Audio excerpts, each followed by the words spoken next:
this is the final part, and we're going to talk about the hero's journey and the archetypes. We're going to analyze each character, and I'll tell you how they fit into the classic 7. It's interesting because, you know, we covered the 7 steps of alchemy in detail, and there are actually 7 archetypal characters in the great stories of humanity. And so I count Silent Hill as one of those, and it has every character that we need in those 7, and they're perfectly placed. So this is great storytelling.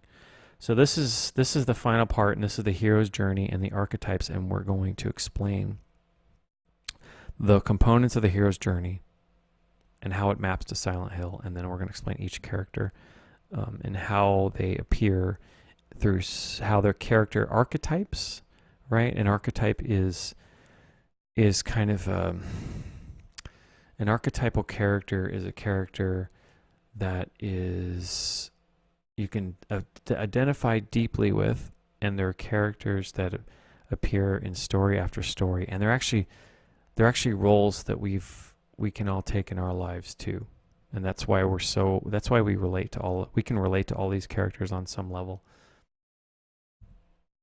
So here's the 12. First, there's the 12 stages, and then we'll talk about the characters, but the stages we'll cover briefly.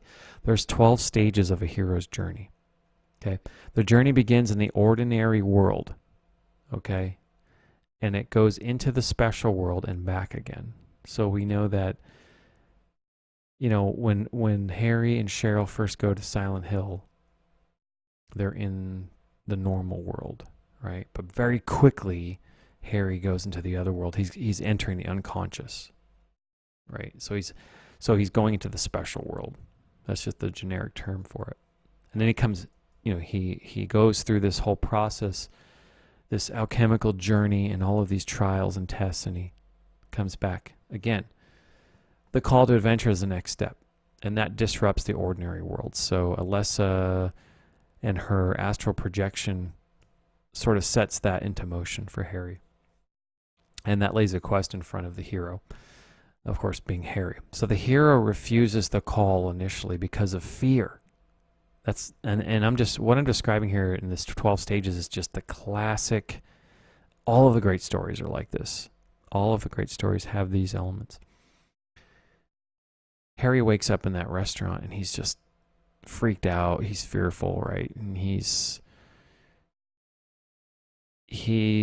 trying to contend with what's going on, right? And so initially he wants to find his daughter, but there's obviously a lot of fear there. So the hero then meets the mentor, Sybil Bennett, right? The mentor is typically an encouraging character, provides insight, skills, weapons, etc. You know, in this case, Sybil gives him a gun, so clearly she's the mentor. The hero finally commits to the journey by crossing the threshold. Harry does this initially by collecting the 3 keys that are associated with the Wizard of Oz. The keys for Eclipse, and after he does that, then he goes to Midwich and goes through those tests as well. So that's crossing the threshold. Next, the hero will encounter tests, allies, and enemies. So of course he slays the dragon, and he has all of these monsters to face and these tests where his successes will be questioned, right? So he has all of these challenges. Along the journey's tests and allies, the hero will eventually approach the inmost cave. The inmost cave means the deepest part of the unknown. And of course he goes real deep into the unknown, especially towards the end of the game. The last level, the unknown world, is like the most confusing level of them all in Silent Hill. This represents the central ordeal of the story. And of course the central ordeal is getting his daughter back. And so at the end of the story, that's exactly what that's sort of all about, right? So then he faces after overcoming the ordeal, the hero takes the reward. In this case, there's 2 rewards for Harry. One is enlightenment, because he goes through the 7 stages of alchemy, and he's clearly changed at the end. His intention is true. His intention is pure, and he's able to overcome the incubus. And then he's handed this immaculate child, right? This immaculately conceived child born of a virgin type of thing, and this mystical experience. And he's given this, enlightened experience, and he's pointed off to this bright star, which represents, he's leaving the unconscious world and going back into the conscious world. So he's, it kind of goes full circle, and he's leaving the special world and he comes back again. So the road back to the ordinary world may be difficult one for the hero. The hero then faces the resurrection, which is the most difficult test. And you could say, in a sense, the resurrection is more in the between the unknown world and the part where he faces Dahlia and the incubus. But pretty much all of that's there. So typically the lives of others are at stake. This stage may also be the final showdown. Of course, we have the showdown at the end. The final stage is the hero's return to the ordinary world, where, of course, he and the baby and Sybil are returning to the ordinary world, bringing with him a change to benefit others. He's clearly benefiting others because he's changed within himself.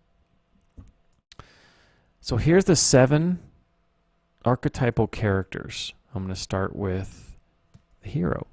This is pretty obvious. We all know the hero. We don't know all, you guys probably don't know all the 7 archetypal characters by heart, but you'll recognize all of them. It's pretty obvious. The hero is the most identifiable character, to whom the central, the story, he's the central character of the story. It's told through the hero's eyes. The hero's main purpose is to leave the ordinary world, enter the unknown, to embark upon a quest. The unknown is where the hero faces their fears, sacrifices themselves in the service of others, and will often return from the unknown with a newfound sense of self. Everyone in their lives can experience this.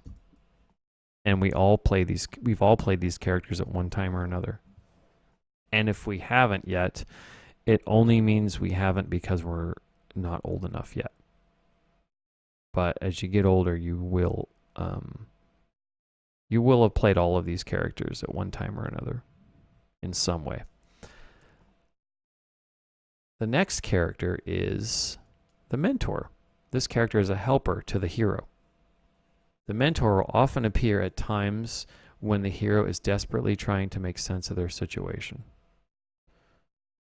The mentor brings calm, encourages the hero, offers insights, and may provide items and skills to assist the hero to navigate the perils of the unknown. It's exactly who Sybil is. The blessed prophet. The third archetypal characters are threshold guardians. These characters serve to protect the secrets of the other world from the hero. The threshold guardians test the hero's resolve and commitment to the quest. Every vanquished guardian reveals a secret for the hero as they continue along the path.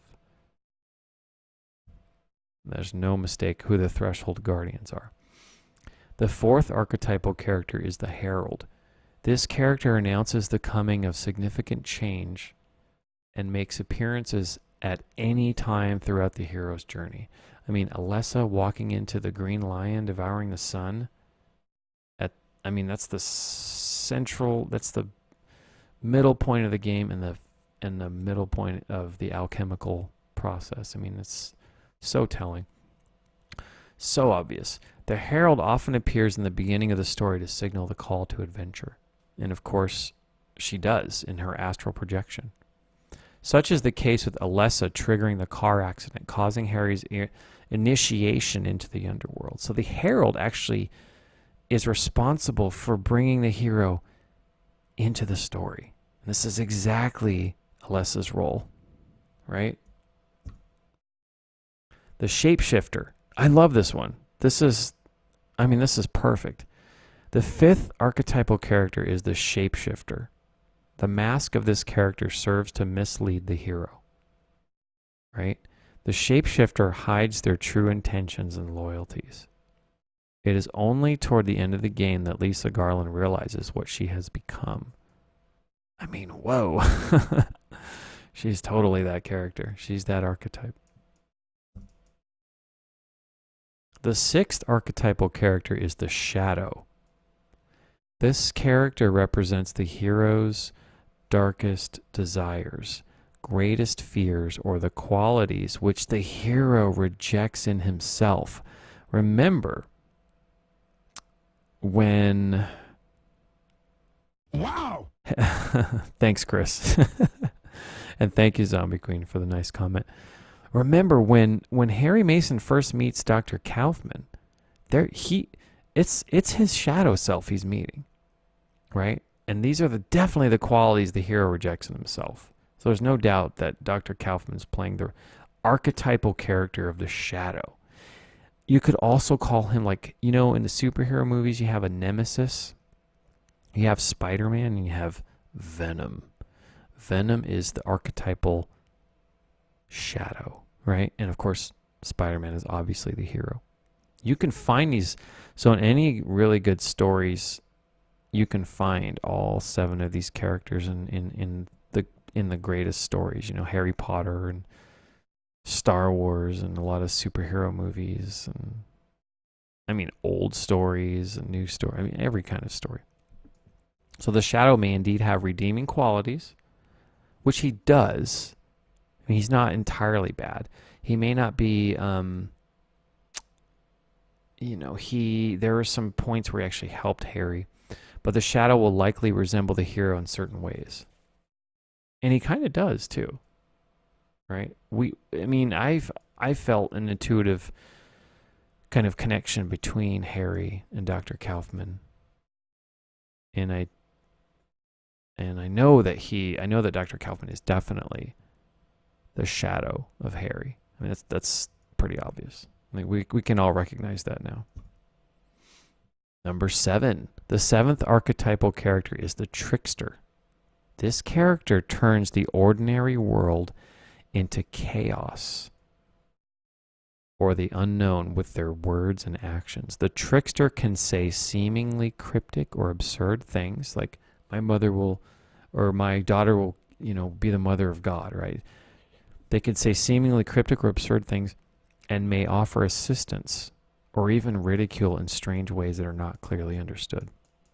She appears to be helping Harry, right? But she's leading him down this path, right? So she gives him some good information throughout the game, and she's helping him, but she's clearly misleading him. It's so obvious that Dahlia Gillespie is the trickster. So that pretty much wraps up my analysis of Silent Hill. So I will open it up to questions. If you guys have any questions, thank you for hanging out with me, and I hope you got a lot out of this presentation. I think I'll probably add a little bit more.